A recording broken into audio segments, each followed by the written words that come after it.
Welcome to the Two Fat Guys in an Album podcast, your weekly dive into our iconic albums and our search for modern classics. In this episode, we explore the 1981 Moving Pictures album by Rush. This is Rush's 8th studio album and continues their move to more radio-friendly music. This is the album that includes the iconic songs Tom Sawyer, Limelight, and the brilliant instrumental YYZ. Don't forget to hit that subscribe button, like us, review us. We're now on Apple Podcast, yes. We're on Spotify, we're on Podbean, and always on YouTube. I am Mike Blackburn, your host and narrator, and with me as always is my good friend, the maestro of music, the siren of sound, the doctor of the diminished chord, Brek Hufnus. Welcome, Maestro. Hello. Nice to see you. I'm glad we're on Apple Podcasts because there was going to be quite a bit of disparagement going on if that didn't happen this week. Yes. So we got up a couple of weeks ago. Yes. It's good to be on those major channels. Excellent. Yeah. Excellent. So before we get into today's conversations, yes. Do you want to wrap up or any final thoughts on last week's episode, Blonde on Blonde? Yeah, I have a couple things, actually. All right. First of all, if you haven't watched last week's Blonde on Blonde, there is an unhinged rant at the end full of half-truths and gobbledygook. And yes, I said gobbledygook. I hope that doesn't get edited out. I didn't see any notes on this. And I meant to, so you've done a fine job introducing this show and the like and subscribe and all that, but we do have an email address that maybe people would want to know about. It's Two Fat Guys Album. We took out the and to save you some typing. twofatguysalbum@gmail.com. So that's our email if anybody needs to reach us via email. Oddly, we received an email this week about your rant. I believe you've set off a firestorm. All right. It's at the end of last week's show. Like if you stopped early last week, you missed it. You're going to want to go back and check it out. Did you send the email? Van Morrison is angry with you. Very angry. I did. I so I have there. I. Do you want to hear the email? I'm just saying. All right. Oh, you ruined it. Go on. Dear Fat Guy 1, that's you. Yeah. Mm-hmm. I am very mad at you. Please cancel my subscription. Yours truly, Van. I don't see anything in there that make it sound like I sent it. No. Also, I'm not sure Van understands how subscriptions to podcasts work. Nonetheless, I hope you are proud of yourself with what you have set off. I you know what? I stand by that rant if anybody wants to go back. I believe what he was probably upset about is I referred to him as the godfather of yacht rock. Possibly that and the mention of Christopher Cross in the same breath. Oh, that would be yacht rock. All of those things have truths and gobbledygook. Mm-hmm. Would you... So, anyways, Van, I love you. And please come back. I have never actually said I did not like Van Morrison's music. Comparing it to yacht rock and Christopher Cross, no. It is saying those words. I said he was... How do you say you hate Van Morrison without saying you hate Van Morrison? Compare him to yacht rock and Christopher Cross. So I think he started that whole kind of movement to that kind of softer rock, the mild tones, the kind of laid back, the lame-tane thing that birthed that whole movement of yacht rock. So I think it's a bit more complicated than that. I think because that is a half truth. I think if you look just a little bit deeper, there is truth to what you say. Mm-hmm. I cannot deny that. But what I think Van Morrison is specifically credited with is FM radio. And the rise of FM radio, and because at the time music would be played on AM, which was lo-fi, and FM radio more hi-fi, and was better suited to playing music. And so FM radio became a place where more quality music was played. It was considered sort of highfalutin, sort of smarter side of the radio. And so music that was a little more adventurous and not top 40 found itself to FM radio. Now, to your point, Van Morrison's music was sometimes calming and peaceful, and might, if I was riding around on my yacht, I might play Van Morrison. Or at maybe hosting a cocktail party? Or possibly hosting a cocktail party. Yeah, exactly. But that doesn't make it lesser. Whereas yacht rock, it's like saying he launched... the Godfather. He's not. And if you keep saying it, I'm certain there'll be another email. So to tie this pathetic attempt to counter my rant back to what we've talked about previously in the podcast. Your rant counters itself, but go on. So we've talked about the fact that, once something kind of hits, like punk hit the mainstream, it starts getting very corporate, yes, and very produced. Undeniable. So Van Morrison's sound became both influential in things that you would like to be influential, and things that you wouldn't like to be influential. Right, and moved mainstream. Right, and I think the one thing you left out is that with the corporateness of music, they're seeking a copy. They're trying to find the next Van Morrison.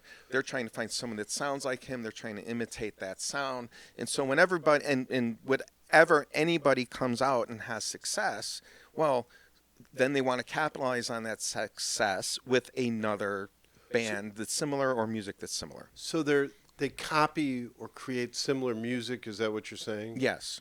And then produce much more of that. Right. I'm not in the kind of in the moment in what's right. popular. They're trying to stretch that cash cow for as long as they can. So the original person of there would be kind of the godfather of that.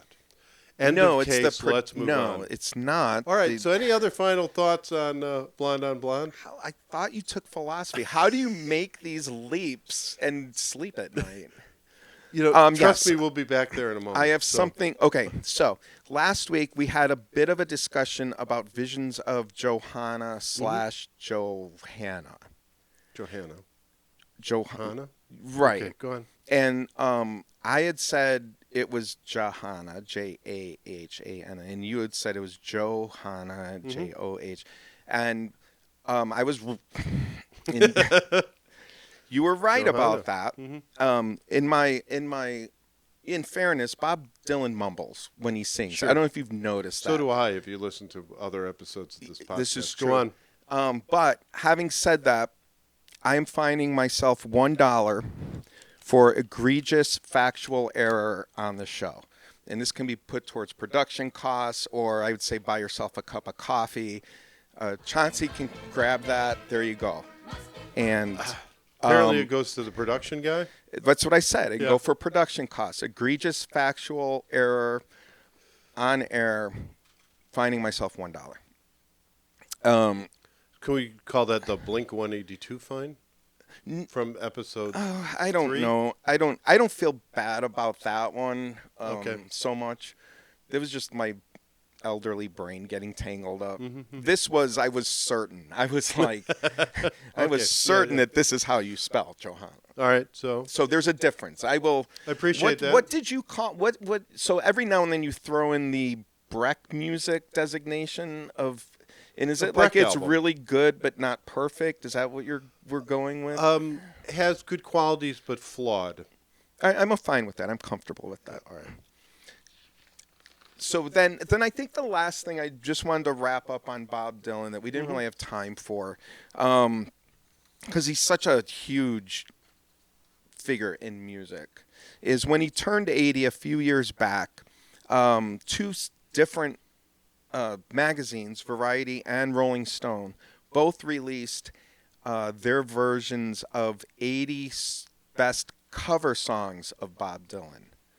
So artists doing his that music. covered Yep. his music. So think about that. And this was just the 80 best. Like, there's thousands, I'm sure, of cover Bob Dylan songs. And bands that have covered him range from The Clash, Keisha, Elvis, White Stripes, Adele, Guns N' Roses, Them, which was Van Morrison, My Chemical Romance. Songs that you may not have even known were written by Bob Dylan. You probably do, but the casual listener might not. Desolation Row, which was recently done by My Chemical Romance, but also Grateful Dead did that song. If Not For You by George Harrison, Mr. Tambourine Man by the Byrds, The Mighty Quinn by Manfred Mann. I did not know that was a Bob Dylan song. I did not know either. Wagon Wheel, Old Crow Wagon, yes, Old Crow Medicine Show, was a contributor. So he doesn't take full songwriting credit for it, but he was a contributor to that song. I had no idea. And just the one that is usually towers above all others as the greatest cover is Jimi Hendrix, All Along the Watchtower, which many people, just think it's a Jimi Hendrix song. That's what a great job he does on that song. Well, that song itself has probably been covered 80 times. Oh, exactly. Yeah. So just wanted to bring that up just to give a peek at the amazingness of Bob Dylan that we didn't really get to touch on.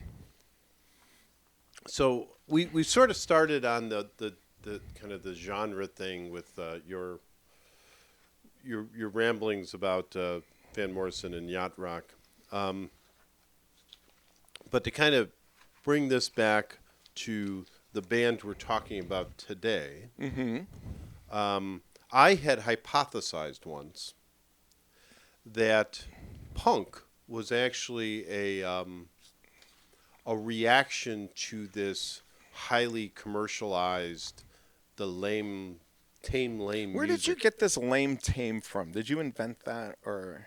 It's out there. It's very disparaging. Sure, but so the music, you think is soft rock of the 70s? Yes. I don't think it's lame tame, though. I think there's many... Soft rock, can I just call it soft rock? It would be... Yes. I would be satisfied with that. All right. So, sorry. The soft rock of the era. And the response was, because that soft rock was so commercialized, so corporate, that there was a pushback by musicians, and you got punk rock. And that was sort of my argument, my hypothesis. Yes. Well, the Rush drummer, Neal... So this is a good point for this, but maybe we get back to it. Neal Peart actually said in an interview, a 2015 interview, that he believed music got so complicated or difficult to do that you could no longer do it in garages. Those garage bands couldn't copy the music of the day. So he said when he started out, all you really needed to do as a drummer was be able to play Wipeout and a Ringo beat, and you could get into a band. Right. So what you're saying is Neal Peart agrees with me, because that's the exact thing I said last week. And probably not. But I didn't have the Ringo beat part of it, but yes. Stay with me. Okay. So as drummers came along in the era, he specifically kind of cited Mitch Mitchell, who was with Jimi Hendrix. Yes. Keith Moon of The Who, Ginger Baker, Michael Charles of King Crimson, and Phil Collins of Genesis. They were so good, so technical, that it was hard for a garage band or somebody starting up to kind of copy those songs. Geddy Lee actually mentioned in his book, totally separately, that when he started playing bass, or he was forming a band, that one of the bands he loved was Yes, but there was no way he could copy Chris Squire's music, his playing. Right. I assume as a bassist, Chris Squire is child's play to you. But Geddy Lee couldn't quite. Not yet, but Geddy Lee couldn't do that. So in Neal's opinion, punk was this: we can't do it, so we're just gonna create our own sound. in my opinion, that Neal Peart agrees with. So Yes, this is true. Yes, Neal Peart is correct. so that becomes fascinating, right? I'm not sure if this is the direction you're going with it, but I believe they're true. Well, I know they have multiple influence, but Cream, I think, was a major influence for them. Mm-hmm. You already mentioned Ginger Baker. Yep. And I think they really kind of wanted to be Cream, which was a adventurous band, a very important band and very influential band, but a power rock trio, really, possibly the first power rock trio. And Sure. I think that's where Rush kind of got their primary influence. I think they wanted to be Cream. I think they wanted to be Led Zeppelin.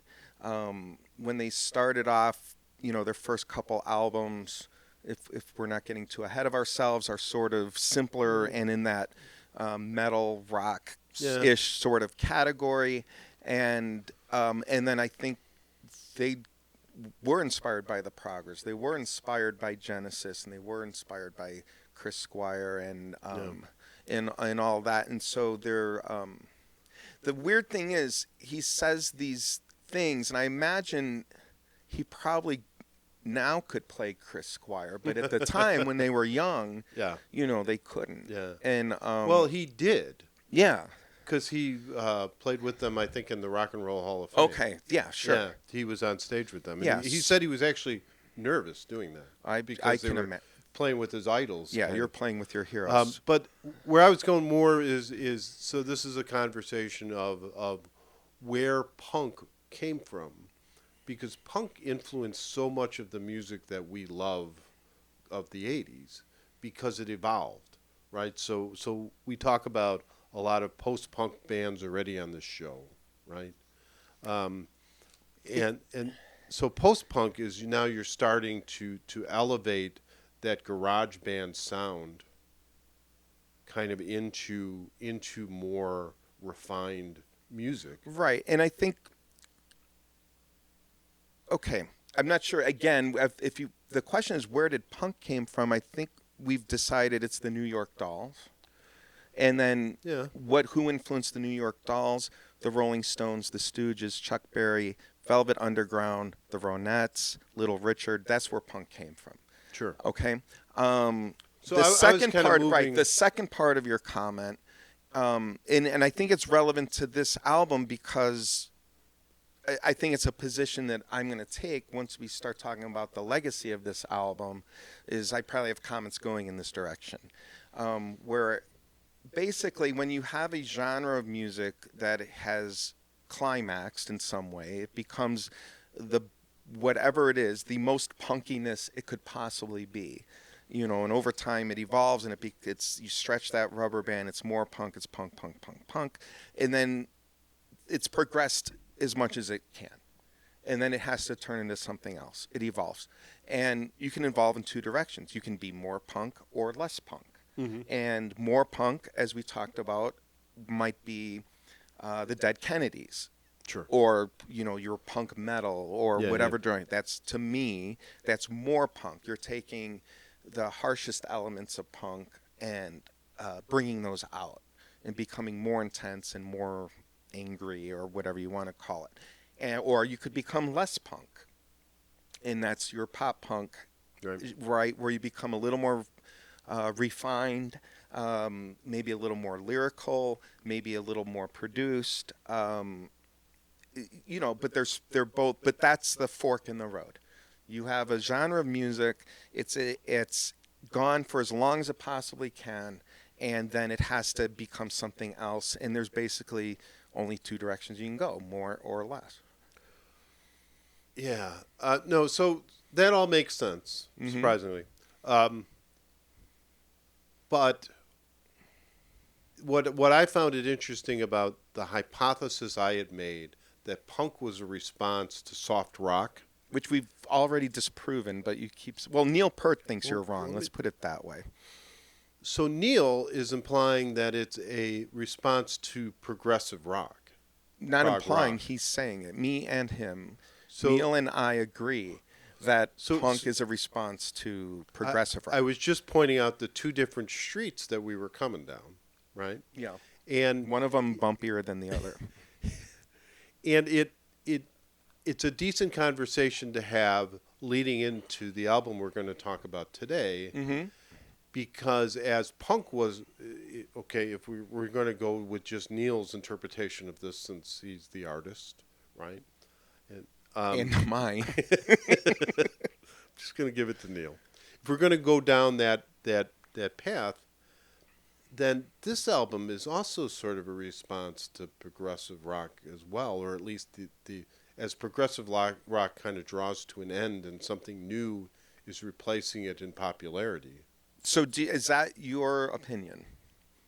Or is it just a thought? Because it's my opinion. Yeah, no, and we may actually be agreeing. It's on totally this. my opinion, because the kind of the cool thing, and now we are jumping ahead, but kind of the cool thing about Rush and these conversations about genre is that Rush is a tremendous example of a band that changed as the eras changed. Mm-hmm.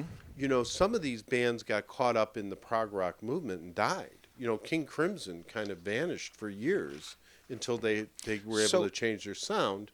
And, you know, bands like Jethro Tull just completely sort of vanished, you know. Right. They couldn't keep up. And Rush was kind of the band of this era that was able to adapt. Adapt. Adapt.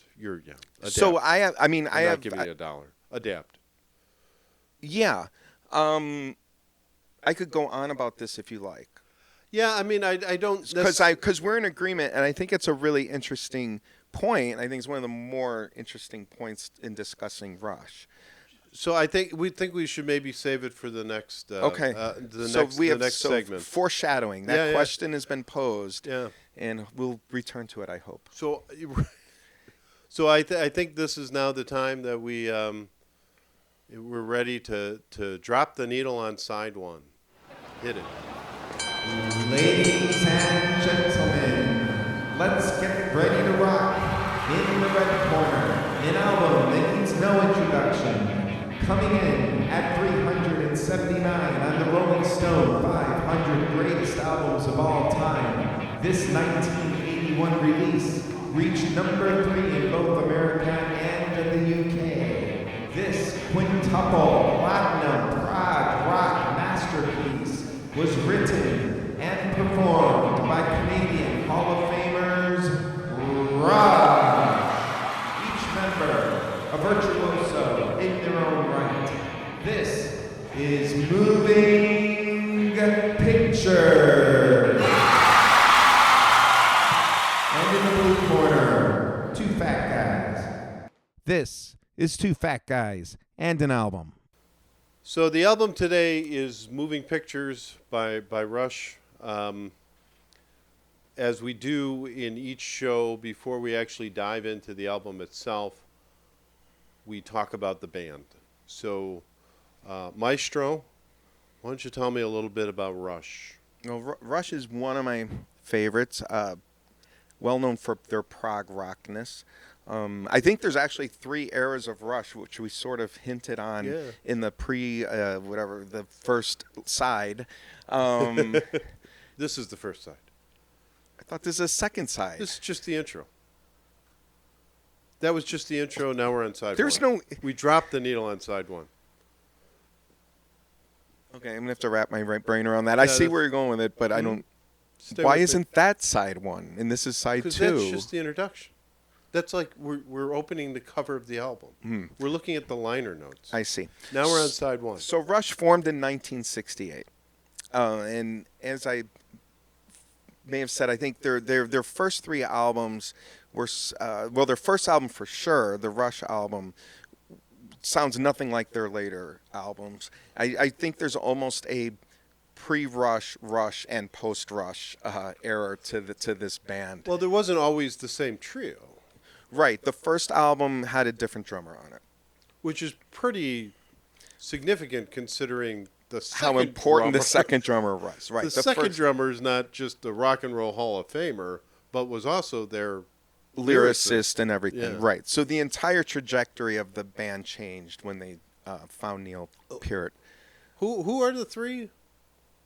The members of Rush? Yes. Well, and I think Rush actually is a, we talk maybe on air, maybe off air about how we know the names of all the band members, and there's a lot of bands now and kids these days and all that sort of thing who can't even name the band members, Sure. and I know it varies on the band. But Rush is definitely a band where all three band members are significant, and we certainly knew every of the members. Geddy Lee, number 24 on Rolling Stone's Best Basses.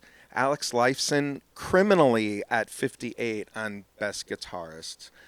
Still, my favorite line about Alex Lifeson is when Eddie Van Halen, at a time, they had ranked him as number one, as the greatest guitarist of all time. And somebody asked Eddie Van Halen what it felt like to be the best guitarist in the world. He said, "I don't know. Ask Alex Lifeson." Just a fantastic. So he was. Where is he ranked now? 58. 58. Yes, and then Neal Peart.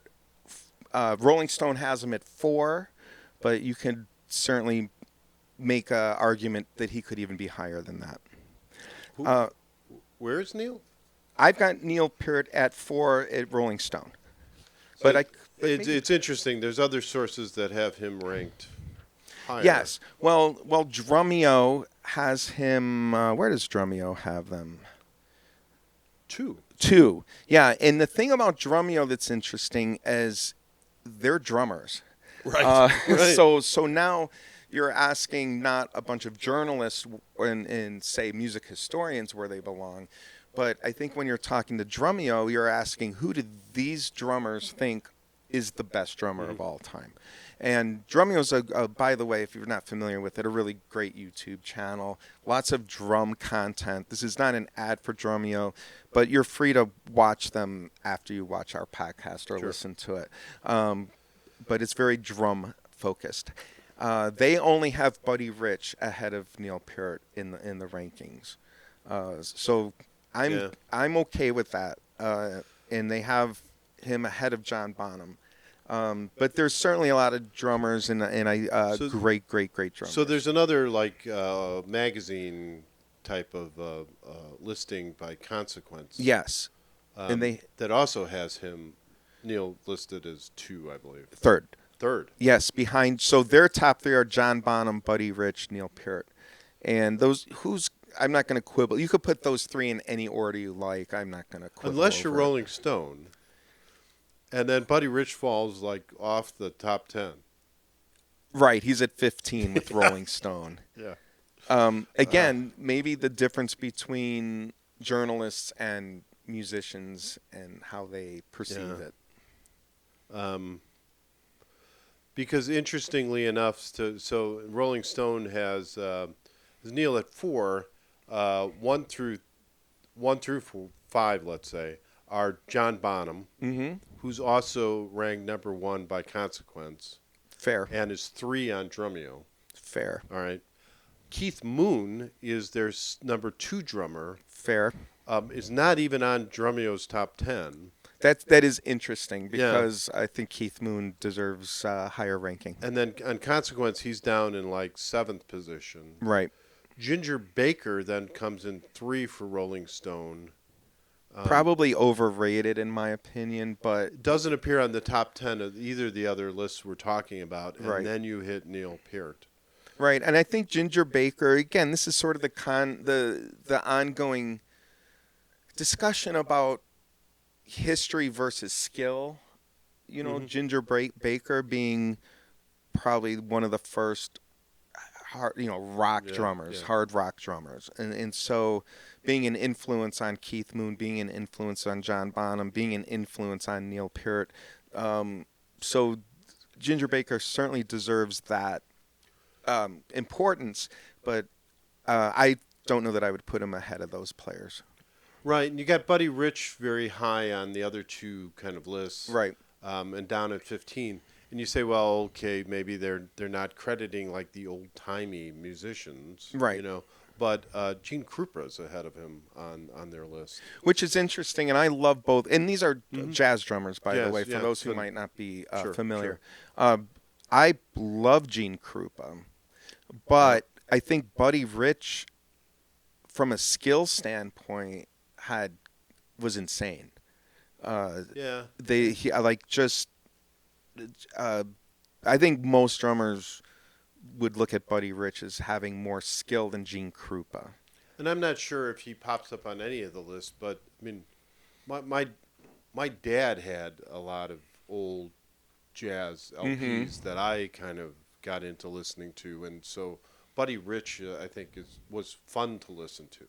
Yeah, he was an entertainer. and he was Yeah, very and- entertaining. He had great drum Gene Krupa- solos. He was a bit of a showman, Yeah, maybe. And Gene Krupa was great, but the other one is Max Roach. Yeah, I'm and not Max sure he Max shows Roach up is anywhere. actually 9 on Drummeo's list.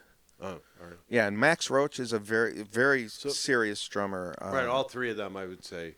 The other, I mean, we can go on and on just about drummers. We could have a whole episode here, and I'm not sure Yeah, we don't want to we do that will. right now. But it's, I think the other thing that's interesting about all of these is how many times you see session drummers on these lists. Yes. You know, maybe guys you haven't heard of or never would never kind of come across their names. Right. But And- probably been on hundreds of albums. Right, and we've talked about this a bit last episode or previously, anyways, where in the certain time periods when people wanted to make an album, they would go to a music studio like Stax or Muscle Right, Shoals. and you talked about the great bass session guitarist James Jamerson, who's actually number one on James Jonah Jameson? James Jamerson. Not J. Jonah Jameson? Go on. Number one Oh, on Rolling Stone's top bass list was a bassist for Motown, Yeah, and yeah, yeah. and number one on I'm sure a lot of people's lists.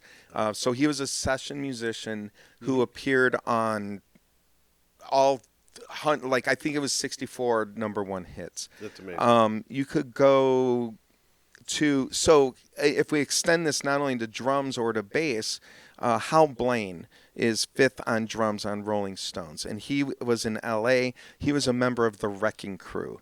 There's a really great Netflix documentary on the Wrecking Crew, but that was the L.A. session musicians, and that also included Glenn Campbell before he was famous as being Glenn Campbell, but also 5th on the bass list by Rolling Stones, Carol Kay, also a member of the Wrecking Crew. And these people appeared on hundreds and hundreds of albums and hundreds of hits. And you don't necessarily know their names, but they're the ones that were the heart of the songs that, people grew up loving. Do you know, I mean, if any of those influenced Neal? Did he ever talk about that, or are you aware of that? I'm not sure. I couldn't say that for sure. Like my understanding of their influences, we talked about. I think Cream, Led Zeppelin, The Who, and then later on they were really influenced by their contemporaries, Genesis, Yes. Mm-hmm. That direction. Like when they went proggy, I think they were Proggy. what? Proggy, is that It's a a term? word. when they went in that direction, I think that's where you hear the influence of those musicians. So Rush, Hall of Fame band. Yeah. They were inducted in 2013. Took 14 years for people to recognize Rush as a Hall of Fame band, which most normal people thought was criminal. I think most people, this is another band that had a huge following, a huge fan base, great appreciation by listeners, and somehow weren't taken as seriously as they should have been from the critics. So do you think, so we sort of alluded to this as well, they really adapted over time. Their music changed kind of with the eras and with kind of, I don't know, where they were kind of musically. Yeah. So you had them do, 2112, which is like one of the classics of progressive rock, right? Yes. And then in 1976. And then their music started to get shorter, tighter, more radio friendly. I think as they moved into well, they did Farewell to Kings in 1977, and Hemispheres after that. And both of these albums still had these long form songs on it. They still had 11-minute songs. I think there were on Farewell to Kings you had Closer to the Heart, which was a radio friendly song though. So they still had they would like these 4-minute songs that were more radio friendly, but they still had these extended more progressive. Not that Close to the Heart isn't, but it was just more condensed. Hemispheres had Circumstances, and then the insane instrumental La Villa Strangiato, and two other really long songs on it. So, well, this album had a long song. Camera Eye was like an 11-minute song. Right. So they still, right. So they were evolving.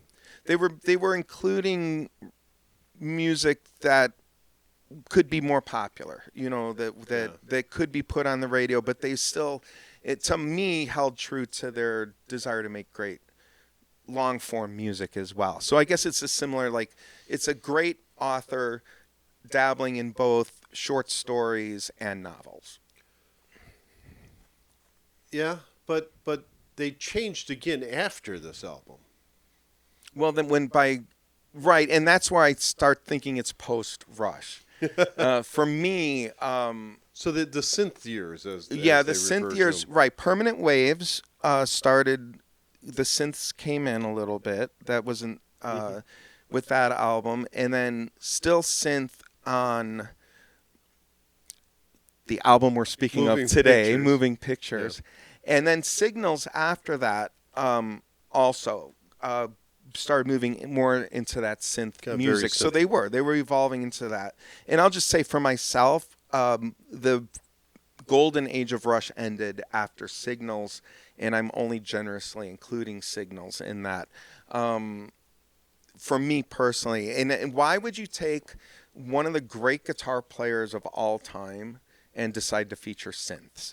That it was a curious thing, and now I'm going to say, the synth opening to Tom Sawyer, mind blowing. No, so I'm in no way saying synths don't belong on a Rush album, because they do. They were fine, but the overuse of it, and then it was just a change in personality that I didn't really work for me. Geddy Lee kind of admits to this. Mm-hmm. If you read his book, or you heard him in interviews. As he was kind of promoting the book, he talks about the fact that it to him, what was important was the fact that they were the trio. Yes. And to your point, where the guitar player gets lost, he freely admits that he got sucked into the whole kind of synth years sort of thing, and that it did start overwhelming the band and but I guess I thought you'd be a little more impressed with it because he was still playing the bass live. No, so he had to play the bass with his feet. No, I'm very impressed by it. So he was doing three things. He was doing the synth keyboards, the synth bass. You would have a maybe. pedal bass, yes. Yeah, and then singing. Yeah, and if you're not familiar with like what a pedal bass is, you can sort of imagine a church organ with foot pedals, and it's just like a mini unit, and it's on the stage. And so, yeah, that's crazy. And before you get to your next point, that's the crazy thing about Rush is it was those three guys. And I know there were other people in the middle, but we saw them live a couple times, We did. and there were only three guys on stage, as I recall. Yeah. And they did 2112, and they did. This was probably during the synth years. Was the first time we saw them. I'm pretty sure we saw the Signals tour at the Rosemont. The Rosemont. It was the Rosemont Horizon. Marillion open for. That's what I was going to say. I think those are the best arena seats we ever had. I think we were 15th row somehow for that show, and Marillion was the opening act, and that was an incredible concert. It was a great concert. That might be an album we have to hit sometime. Misplaced Childhood. Yeah. So. What I found interesting doing kind of some background on Rush was how much other musicians talked about like Neal Peart. For our entire life, it was Neal Peart. Peart. No, Neal Peart. Peart. Because that's how it was on the radio, and we had no way of knowing. Like, that's what the Yeah. DJ said. It was Neal Peart. Right. And then, you start to hear interviews or things like that, and then it's just Neal Peart. And then I'm thinking it's just being Canadian. It's just saying, we're just saying Neal Peart with a Canadian accent, but that's probably not true. It's his name. Let him. So it is Neal Peart. Peart. Neal. Now I'm confused because you've Peart. brought Yeah. back Yeah. Sorry. Didn't mean to do that. Neal Peart. So when you listen to some of the after Neal died, some of the interviews to other musicians that he influenced, and Geddy Lee talking about how they made music and to the point of Geddy Lee had to play three instruments at the same time, so to speak. He had to do the synth, the pedal bass, Yes. and then sing. Yes. So he talked about how him and Neal rehearsed. Mm-hmm. And, other interviews and other bands talking about them were so impressed that Neal played the songs note for note. There was no, No variation. right. It was the same beats all the time. Yes. And if you listen to John Bonham play live, he played the song, but he kind of innovated or hit other things as you kind of moved through it. It changed a little. There were variations every time he played it. Yes. With Neal, there wasn't. Right. And Geddy talked about just the fact that he couldn't because he was doing so much at the same time that he just played the note, that it had to be muscle memory for him to do this. That is ridiculously impressive to me as a non-musician. Yeah, it's first of all, yes, it's impressive as a musician. I don't think playing things note for note in itself is an accomplishment, but it can be.